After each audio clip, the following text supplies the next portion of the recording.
This time of the year, the United Nations begins its session of deliberations on worldwide issues and concerns. And in that regard, many of the presidents from throughout the world come to New York City, and we, during this period of time, have the honor today of having come not only to New York City for that purpose, but also coming to Harlem, the president of South Africa. And today we will be receiving him and his entourage, along with some community, cultural, and leaders to meet and greet and talk about forging relationships and partnerships and working together. There is, as you know, a number of citizens in Harlem from South Africa and Africa in general. We really like to think of ourselves as sort of a mecca for the African diaspora.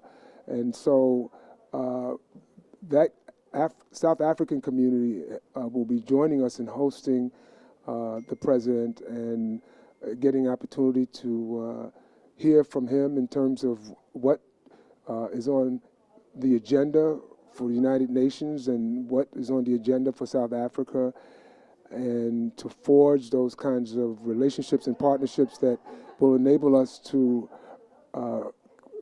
reconnect and work together on behalf of our respective communities. So it's also, for me, a very personal kind of pleasure that he has taken some time to join us, not only in Harlem, but even to visit my office and my staff and allow us to host him. And this is a big deal for me. I'm really kind of happy and nervous about it, but it's it's the president of South Africa.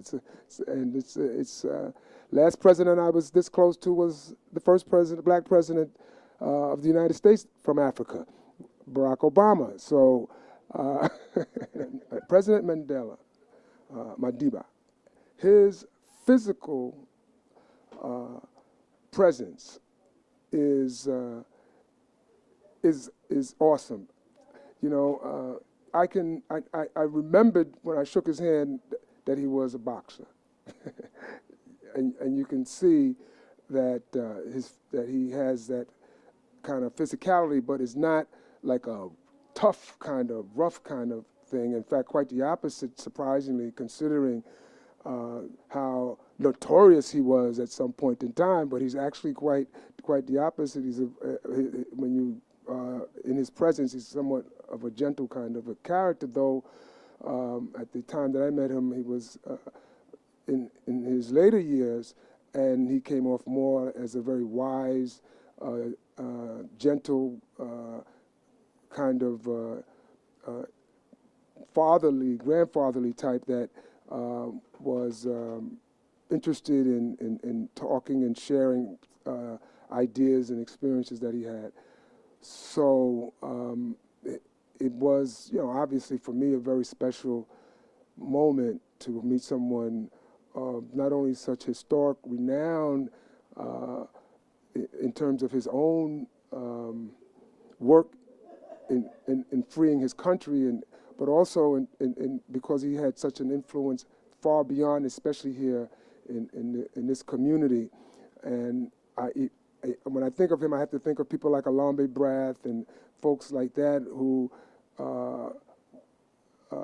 were activists in the community and who were inspired and motivated by his work, and who actually took up some of his work in terms of their liberation movements, and not only here, but also bringing to the community's attention the need to look at the more global picture of the African community. And of course, Nelson Mandela was very important in helping us to recognize that and appreciate that.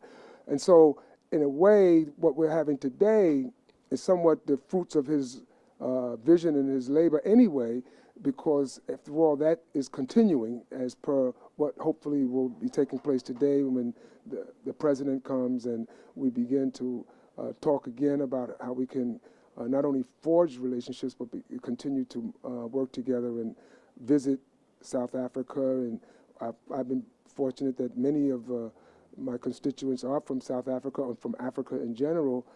And so I guess in a way, this is the continuation of the legacy of Madiba, Nelson Mandela.